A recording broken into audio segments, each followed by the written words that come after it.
मैं बताऊंगी इस नीतीश सरकार के बारे में महिलाओं को कि ये पूरी तरह से महिला विरोधी है नीतीश सरकार। कि हमारे आदरणीय राष्ट्रीय अध्यक्ष लालू जी हैं, वो गरीब शोषित वंचितों के भगवान हैं, हमारे लिए सभी के लिए वो भगवान हैं। आप राजपूत हैं तो अगड़ी जाति के लोग कहते हैं कि अगड़ी जाति के जो वोटर्स हैं वो भाजपा को वोट देते हैं। आपके क्षेत्र में जो आपकी जाति के लोग हैं आरजेडी को वोट देंगे? पटना जिला में बाढ़ विधानसभा क्षेत्र है और वहां से आरजेडी यानी कि लालू यादव की पार्टी से चुनाव लड़ने की तैयारी कर रही हैं नमिता नीरज सिंह। इनके पति सीआरपीएफ में अधिकारी हैं। ये पिछले 4-5 सालों से राजद से जुड़ी हैं। अभी बाढ़ को देखें तो वहाँ विधायक जो हैं ज्ञानेंद्र कुमार ज्ञानू हैं, लगातार वो 3 बार वहाँ से चुनाव जीते हैं। और इनका कहना है कि हमें लालू यादव का आशीर्वाद मिल गया है, टिकट मिल गया तो बाढ़ में इस बार ज्ञानेंद्र कुमार ज्ञानू बह जाएंगे। कैसे आप ज्ञानेंद्र कुमार ज्ञानू को हरा पाएंगे? लगातार 3 बार वो चुनाव जीते हैं। जी देखिए, इस बार नीतीश कुमार जी भी बहने वाले हैं और उनके साथ साथ ज्ञानेंद्र सिंह ज्ञानू जी भी हमारे बाढ़ विधानसभा से बहेंगे। जिस तरह से 15 साल में नीतीश कुमार ने कुछ भी पूरे बिहार में नहीं किया है, उसी तरह से उनके ज्ञानेंद्र सिंह ज्ञानू भी बाढ़ से कुछ भी नहीं किए हैं। तो दोनों इस बार पूरी तरह से बाढ़ में बहने वाले हैं। नीतीश कुमार और जी दोनों बह जाएंगे इस बार बाढ़ में। पिछली बार तो इन लोगों ने लालू यादव की वजह से जीते थे, तो लालू जी का सपोर्ट था इसलिए ये लोग जीत गए। इस बार तो ये लोग जीत नहीं सकते क्योंकि इससे पहले उन्होंने लालू जी के पीठ में छुरा भोंकने का काम किया था और लोगों ने पूरी तरह से देख चुका है। तो इस बार कहीं से भी इन लोगों को कोई सपोर्ट नहीं मिलने वाला है क्योंकि आप चारों तरफ से ही देख सकते हैं लालू जी की तो सपोर्ट है नहीं। फिर जो हमारे फौजी भाई लोग हैं उनको भी नहीं मिलेगा इन लोगों को सपोर्ट, क्योंकि जो हमारे अभी के समय में आप देख सकते हैं कि सबसे ज़्यादा अभी आप देख सकते हैं कि फौजी भाइयों लोगों पे भी जो कि अभी शहीद हो रहे हैं उनके लिए भी ये लोग कुछ नहीं कर रहे हैं। सिर्फ फौजी भाइयों के नाम पे ये लोग वोट वसूलते हैं। देशभक्ति जितना सब देशभक्त के नाम पे वोट वसूल रहे हैं लेकिन करते कुछ नहीं है। तो इनको कहीं से भी इस बार सपोर्ट नहीं मिलेगा और ये दोनों बहने वाले हैं। आप महिला हैं, आपके पति बाहर रहते हैं, आप अकेले घर परिवार भी देखना होता है, कैसे चुनाव की तैयारी? जी देखिए, मेरे हस्बैंड तो फ़ौज में हैं, लेकिन फ़ौजी के साथ साथ जो हमारे क्षेत्र के लोग हैं उन लोग में भी काफ़ी जो भाई लोग हैं हमारे फ़ौज से ही सभी लोग बिलोंग करते हैं। तो उस नाते उन्हीं लोग के कारण मैं इस लाइन में आई हूँ और उन लोगों का सपोर्ट शुरू से ही रहा है क्योंकि मेरे हस्बैंड को राष्ट्रपति और उपराष्ट्रपति अवार्ड जब मिला था तो बहुत ही लोगों का सपोर्ट था। तो उन लोगों ने ही सभी ने आगे बढ़ने का प्रोत्साहन किया, तो उन लोगों के प्रोत्साहन के कारण ही आगे बढ़ी हूँ। तो उन लोग का पूरा सपोर्ट है, सभी जगह से मुझे सपोर्ट मिल रही है। फिर मैं महिला हूँ और हमेशा कहते हैं कि महिलाओं का सम्मान हमेशा मिला है सभी को, तो उस सम्मान के नाते भी लोग मुझे काफ़ी सम्मान दे रहे हैं। मैं वहाँ की बहू हूँ और लोग मुझे बहू के तौर पे भी देख रहे हैं। ज्ञानेंद्र सिंह ज्ञानू रहे हैं 15 साल वहाँ पे, लेकिन वो बाहरी हैं, वो वहाँ के स्थानीय नहीं है। जी, ज्ञानेंद्र सिंह ज्ञानू वहाँ के स्थानीय नहीं हैं, वो बाहरी हैं। तो इसीलिए वहाँ के लोग इस बार चाहते हैं कि जो भी हमारे बाढ़ विधानसभा से आए वो बाढ़ विधानसभा का स्थानीय हो। वहाँ ऐसी तरह की परंपरा चलते आ रही है कि राजपूत ही वहाँ चुनाव जीतते हैं। जी, आप भी राजपूत जाति से आती हैं? जी मैं भी राजपूत जाति से ही आती हूँ। राजपूत वोट आपको मिलेंगे? जी बिल्कुल मिलेगा, क्योंकि जब आरजेडी को देखते हुए पूछा जा रहा है। जी हाँ मिलेगा, क्योंकि हमारे जितने पहले के देखा जाए तो हमारी जो राजद पार्टी है, हमारे आदरणीय लालू जी की हैं, वो हमेशा सभी को लेकर चले हैं। और आप इससे पहले भी देख सकते हैं कि राजद से जुड़े हुए लोग ही हमारे बाढ़ विधानसभा से पहले भी जीत चुके हैं। तो वो सब देखते हुए लोग हमें बहुत सपोर्ट करते हैं, इसीलिए कोई ये नहीं है। और दलित, पिछड़े, आदिवासी, यादव, मुस्लिम जी का समर्थन मिलेगा? जी बिल्कुल, क्योंकि हमारी जो पार्टी है A to Z की पार्टी है और उसमें जो कि हमारे आदरणीय राष्ट्रीय अध्यक्ष लालू जी हैं, वो गरीब शोषित वंचितों के भगवान हैं। हमारे लिए सभी के लिए वो भगवान हैं। उनको लोग भगवान की तरह पूजते हैं क्योंकि उन्होंने हमेशा सभी को ऊपर बैठाने का सम्मान दिया है। आज जो भी हमारे यहाँ गरीब शोषित वंचित हैं, आज जो ऊपर बैठने का हक पाया है, जो महिलाएं आज इस राजनीति में आई हैं, सभी क्षेत्र में जो आगे बढ़ रही हैं, उसमें सब आदरणीय लालू जी की ही देन है। तो लोग उनको भगवान देखते हैं और उनके कारण मुझे भी पूरी तरह से सपोर्ट मिलेगी। राजनीति में लालू यादव जी ने ही महिलाओं को आगे बढ़ने का मौका दिया। आप देख सकते हैं कि भगवतिया देवी जो कि एक पत्थर तोड़ने वाली महिला थी, उनको आगे लाने का काम किया, सांसद में पहुंचाई उनको। और अभी भी आप देख सकते हैं कि राजद में अगर इससे पहले वाले चुनाव में 10 महिलाओं को टिकट मिला और 10 के 10 महिलाओं ने वो मतलब अपने विधानसभा क्षेत्र से लीड की और अभी वो विधानसभा में हैं सभी। चुनाव जीती? जी चुनाव जीती। पढ़ाई लिखाई कहाँ से हुई? जी मेरी पढ़ाई लिखाई पटना से ही हुई है और मैं पटना की ही रहने वाली भी हूँ। मेरा कॉलेज अरविंद महिला कॉलेज से है, पटना में ही है। कोरोना के संकट में, लॉकडाउन में ज्ञानेंद्र ज्ञानू सक्रिय रहे अपने क्षेत्र में? जी हमारे यहाँ तो उनको लापता विधायक के नाम से घोषित हैं। उनका पोस्टर और बैनर आपको छपा मिलेगा कि विधायक जी को ढूंढा जा रहा है कि विधायक जी कहाँ हैं। कोरोना काल में उनकी कोई भी मूवमेंट पूरे बाढ़ विधानसभा में देखने को नहीं मिली। जैसे कि आप नीतीश कुमार पूरी तरह पूरे लॉकडाउन में क्वारंटाइन रहे हैं, उसी तरह हमारे यहाँ ज्ञानेंद्र सिंह ज्ञानू भी पूरे लॉकडाउन में वो भी क्वारंटाइन रहे, लापता रहे हैं। हमारे क्षेत्र के लोग जो कि पैदल आ रहे थे, भूखे प्यासे थे और बाहर में फंसे हुए थे, कहीं पे भी लोगों ने मदद मांगी उनसे, कहीं पे भी उनकी मदद नहीं मिली। मतलब मदद तो दूर की बात है, एक आश्वासन भी होती है, वो आश्वासन तक भी हमारे माननीय विधायक जी का भी किसी को नहीं मिला। इस लॉकडाउन की पूरी स्थिति में आप देख सकते हैं और पता लगाइए कि वो पता लगाना ही पड़ेगा क्योंकि अभी तक उनका कहीं भी नहीं पता है कि माननीय विधायक जी अभी तक कहाँ पे हैं। लेकिन जैसे ही चुनाव आएगा तो माननीय विधायक जी जरूर, वो कहते हैं ना बरसाती मेढक, उसकी तरह वो जरूर निकल कर आएंगे। फिर आप राजपूत हैं तो अगड़ी जाति के लोग कहते हैं कि अगड़ी जाति के जो वोटर्स हैं वो भाजपा को वोट देते हैं। आपके क्षेत्र में जो आपकी जाति के लोग हैं आरजेडी को वोट देंगे? आप जिस जात में देखिए सभी बेरोजगार दिख रहे हैं। आज युवा वर्ग हैं, आज हमारे यहाँ बाढ़ विधानसभा में 10,000 छात्र अभी रोजगार के लिए लगे हुए हैं। उसमें अगड़ी जाति भी है, पिछड़ी जाति भी है, सभी लोग हैं। तो जाति, पढ़ाई लिखाई में, शिक्षा में जाति नहीं देखना चाहिए। इसमें है कि सभी लोगों को समांतर ढंग से रोजगार मिलना चाहिए। भर्ती ही नहीं आ रहा तो नौकरी मिलेगी कहाँ से किसी को? भर्ती आ भी रहा है तो जैसे कि फर्स्ट अटैम्प्ट में आप निकल रहे हैं, सेकंड अटैम्प्ट आते आते वो कैंसिल हो जा रहा है। आप दरोगा भर्ती वाला देख सकते हैं, वो आया भी और वो कैंसिल हो गया। किसान को भी देख सकते हैं, किसान भाइयों को अभी जैसे कि वो ठनका गिर रहा है आए दिन। अभी इस पूरे साल समझिए कि बारिश रहा, पानी सभी जगह बाढ़ ग्रसित रहा, उनको पूरी तरह से मुआवजा मिलना चाहिए था। अभी जो कि आप पूरे बिहार में अभी 14 ज़िले ऐसे हैं जहाँ की वो पूरी तरह डूबी हुई है, लेकिन नीतीश सरकार हवाई सफ़र से ही ऊपर से ही दर्शन दे रहे हैं। उनको जन जन तक जाकर देखना चाहिए था कि हमारे क्षेत्र में क्या हो रहा है। तो आप न जन तक पहुँच रहे हैं, न उनकी समस्याओं को देख रहे हैं। तो ये लोग क्या कर रहे हैं, ये लोग वर्चुअल रैली में लगे हुए हैं।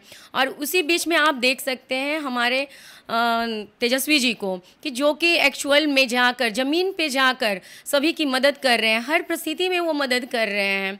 तो आप समझ सकते हैं कि यदि हमारी राजद की सरकार आती है तो वो निश्चित तौर पर युवाओं को रोज़गार देने का भी काम करेंगे और जितना से जितना हो सके एग्रीकल्चर के लिए उद्योग धंधे स्थापित करेंगे। आप हमारे बाढ़ विधानसभा में जाते हैं तो हमारे बाढ़ में ही एनटीपीसी है। एनटीपीसी के साथ साथ हमारा जो बाढ़ विधानसभा है वो बिल्कुल गंगा जी के तट पे ही है वो। तो वहाँ से भी चाहे तो अच्छे से अच्छे उद्योग धंधे की स्थापना हो सकती है, लेकिन हमारे यहाँ भी कोई भी उद्योग धंधे पे लोगों का ध्यान नहीं रहा। हमारे बाढ़ की विख्यात मंदिर है उमानाथ मंदिर, जो कि भोले बाबा का मंदिर है, वहाँ से भी एक अच्छा टूरिज़्म जा सकता था। हमारे यहाँ का फेमस है बाढ़ की लाई, उसको भी विख्यात कर सकते थे नीतीश सरकार, लेकिन आप पूरी तरह से फेल देख सकते हैं। टूरिज़्म के नाम पे बिहार को चाहते तो ऊंचाइयों पे ले जा सकते थे। आप सभी जगह देख सकते हैं कि टूरिज़्म के नाम पे सभी जगह काफ़ी ऊंचाइयों पे सभी ले गए हैं अपने अपने क्षेत्र को, लेकिन बिहार को नीतीश सरकार ने सिर्फ खाने का काम किया है, छुरा घोंपने का काम किया है। किसी भी क्षेत्र में आप नहीं देख सकते हैं कि नीतीश सरकार इन 15 सालों में सिर्फ खाने का ही काम किया है। आपको ऐसा लगता है कि आरजेडी से आपको टिकट मिल जाएगा? बहुत टिकट के लिए एकदम बहुत लोग बेचैन होते हैं जी, बहुत सारे बायोडाटा जाते हैं वहाँ पे। जी जी। आपको ऐसा लगता है कि आपको टिकट मिल जाएगा? देखिए, मैं पार्टी की पदाधिकारी भी हूँ, मैं पार्टी की प्रदेश उपाध्यक्ष हूँ और मैंने हमेशा पार्टी के लिए कर्मनिष्ठा होकर पूरी तरह से हर समय काम की हूँ। पार्टी लेवल की काम हो या प्रदेश में कहीं भी पूरे बिहार का काम हो, उसमें भी मैंने पूरी तरह से भागीदारी निभाई है। उसके बाद मैं बाढ़ विधानसभा से हूँ, तो वहाँ पे भी मैंने अपनी पार्टी को ज़मीनी स्तर से पूरी तरह से काम करके दिया है। इस जो लॉकडाउन की स्थिति थी उसमें हमने एक मुहिम चलाई थी कि 5,000 हर घर कोई भूखा ना रहे। उसमें हमने 5,000 से ऊपर पूरे बाढ़ विधानसभा में जितने गरीब, दलित, रिक्शा चलाने वाले जितने भी भाई थे सभी के बीच में हमने राहत सामग्री और कम से कम हमने 30 से 35,000 मास्क का भी वितरण किया पूरे बाढ़ विधानसभा में। तो ये सब देखते हुए लोगों का भी मेरे प्रति काफ़ी उम्मीद है। वो लोग भी चाहते हैं कि मैं बाढ़ विधानसभा से आऊँ और यदि मेरी पार्टी चाहती है, यदि मेरी पार्टी के तरफ से मुझे आशीर्वाद मिलता है तो मैं ज़रूर चुनाव लड़ूंगी। चुनाव जीत गई तो क्या करेंगी आप? जी, वादे तो बहुत लोग करते हैं, सच्चाई बताइए। जी, मैं सच्चाई के साथ ही पार्टी से जुड़ी हूँ और अभी तक मैंने जितना भी काम किया है वो सच्चाई के साथ ही। जो कि मैंने बताया आपको कि जो ये लॉकडाउन की जो स्थिति थी उस समय काफ़ी भयानक हो रखी थी। आप सभी लोग देखे ही थे, लोग पलायन कर रहे थे, उनको खाने की व्यवस्था नहीं हो रही थी। काफ़ी हमारे भाई लोग थे जो कि प्रदेश में फंसे हुए थे तो उन लोगों के लिए भी मेरे से जितना संभव हो सका उनके भी वहाँ एक विधायक के तौर पर आप क्या करेंगे? जी, एक विधायक के तौर पे सबसे जो मेरी पहली प्राथमिकता रहेगी वो है कि अभी जो ये कि आपका कोरोना काल का जो संकट चल रहा है उसको देखते हुए जितना से संभव होगा मैं उनसे निपटारा उनको पहले करवाने की कोशिश करूँगी। उसके बाद मैं शिक्षा पे ज़्यादा ध्यान दूंगी क्योंकि अभी हमारे यहाँ शिक्षा बहुत ज़्यादा ज़रूरी है। शिक्षा के साथ साथ महिलाओं के लिए भी सम्मान की जो भी मेरे से प्रक्रिया होगी वो करने की कोशिश करूँगी। फिर स्वास्थ्य को लेके क्या स्थिति है वहाँ के क्षेत्र में? जी, अस्पताल वगैरह कैसा है? जी, हमारे यहाँ बाढ़ विधानसभा में एक ही अनुमंडलीय अस्पताल है जिसकी भी स्थिति आप देख सकते हैं काफ़ी भयावह है, बहुत ही दयनीय स्थिति है वहाँ की। वहाँ पे अभी कोरोना काल में चले जाइए तो आपको बेड नहीं मिलेंगे अच्छे से, कोई भी ऑक्सीजन की पूरी व्यवस्था नहीं है। वहाँ पे लोगों को ज़मीन पे ऐसे ही लेटा दिया जा रहा है और जैसे कि पूरे बाढ़ विधानसभा कहीं कहीं पे उप स्वास्थ्य केंद्र भी बने हुए हैं। मैंने अभी कुछ दिन पहले अपने फेसबुक के लाइव के जरिए वहाँ के उप स्वास्थ्य केंद्रों का भी जायजा कराया था, वो सारे बंद हैं पूरी तरह की। मतलब कि वहाँ स्वास्थ्य केंद्र पे भी मतलब ढीला है वहाँ का जो भी है सब। महिला वोट लेने के लिए क्या मैसेज रहेगा आपका महिला वोटर्स के पास? मैं बताऊंगी इस नीतीश सरकार के बारे में महिलाओं को कि ये पूरी तरह से महिला विरोधी है नीतीश सरकार, क्योंकि आप पूरे बिहार में देख सकते हैं कि महिला की एक ही मंत्री है। उसके अलावा आप कहीं पे भी कोई भी चीफ सेक्रेटरी में कहीं पे भी आप कोई भी महिला को नहीं देख सकते हैं कहीं पे, क्योंकि 30 पुरुष मंत्री हैं उस बीच में सिर्फ एक ही महिला मंत्री हैं। तो आप समझ सकते हैं कि ये नीतीश सरकार जो इतनी बड़ी बड़ी बातें करते हैं महिलाओं के ऊपर में, हमेशा बोलते हैं कि महिलाओं के सम्मान करते हैं, बेटी पढ़ाओ बेटी बचाओ का नारा देते हैं। जब इनमें इतनी सम्मान की भावना थी तो क्यों नहीं महिलाओं को आगे बढ़ने का मौका दिए, क्यों नहीं सभी जगह चीफ सेक्रेटरी के तौर पे महिलाओं को आगे करते हैं। मंत्री में भी जो 30 जगह पुरुष हैं उसमें से कम 10 नहीं तो 5 भी आप मंत्री महिला बना सकते थे। क्यों नहीं? आबादी हमारी आधी आबादी है तो 30 हैं तो 15 महिलाओं को भी मिलना चाहिए था, लेकिन ये पूरी तरह से महिलाओं को शोषित ही करना जानते हैं। आप देख सकते हैं कि मुजफ्फरपुर जो बालिका गृह कांड हुआ था उस पे भी उनका कोई भी मतलब स्टेटमेंट नहीं होता, जबकि हमारे तेजस्वी जी दबाव नहीं डालते। पूरी हमारी महिला टीम गई थी उस समय वहाँ पे भी, सभी का दबाव के कारण ही उसका जल्दी जल्दी कुछ हुआ भी आगे, नहीं तो ये नीतीश सरकार उसको भी दबाने का ही काम किया था। उसमें भी आपको पता ही है कि वो महिलाओं को दबाने का ही काम किए हैं।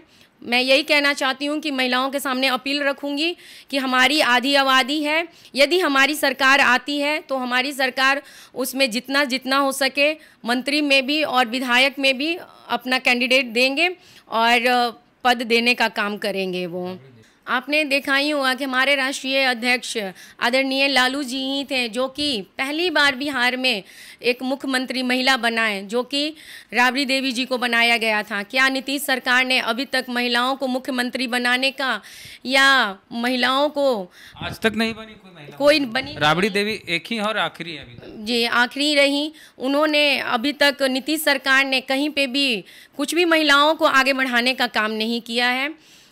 मैं यही चाहूँगी कि महिलाओं में इन बातों को रखा जाए, क्योंकि आपकी आधी आबादी है। आप अपनी हैसियत समझें कि आप की जो वोटर होती है उसमें भी आपको उतना ही सम्मान मिलना चाहिए, आप भी उस सम्मान की हकदार हैं। तो इसके लिए हम लोग भी अपनी महिलाओं को समझाएं, बताएंगे बीच में जाकर, और चाहेंगे कि इस बार हमारी पार्टी आती है तो हमारी पार्टी महिलाओं को भी सम्मान देगी और जितना जितना हो सके तो वो मंत्री पद में भी महिलाओं को आगे लाने की कोशिश करेगी। बाढ़ विधानसभा क्षेत्र में कोई ऐसा आपका काम जो यादगार हो वहाँ के लोगों के लिए?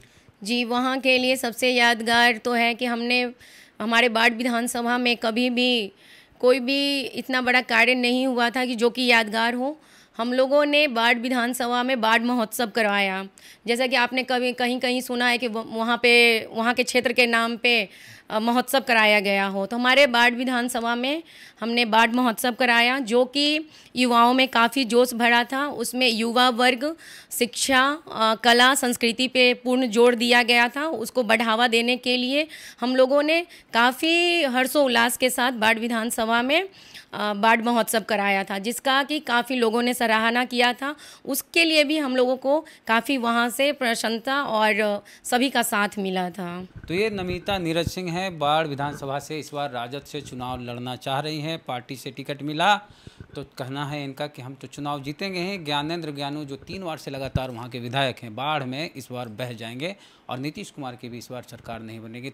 क्या लगता है इनके विचारों को सुन के आपको? प्रतिक्रिया अपने कमेंट बॉक्स में ज़रूर दें और बाढ़ के जो लोग हैं वो कमेंट बॉक्स में बताएं कि क्या आप इनकी बातों से सहमत हैं, इनके दावों पे यकीन करते हैं। अगर ये चुनाव जीती तो क्या ये अपने वादों को पूरा करेंगे? प्रतिक्रिया अपने कमेंट बॉक्स में ज़रूर दें। चैनल को सब्सक्राइब नहीं किए तो कर लीजिए, बेल आइकन जरूर दबाएं और फेसबुक पे वीडियो देख रहे हैं तो शेयर ज़रूर करें, पेज को फॉलो लाइक ज़रूर करें। चलते हैं। जय भीम, जय भारत।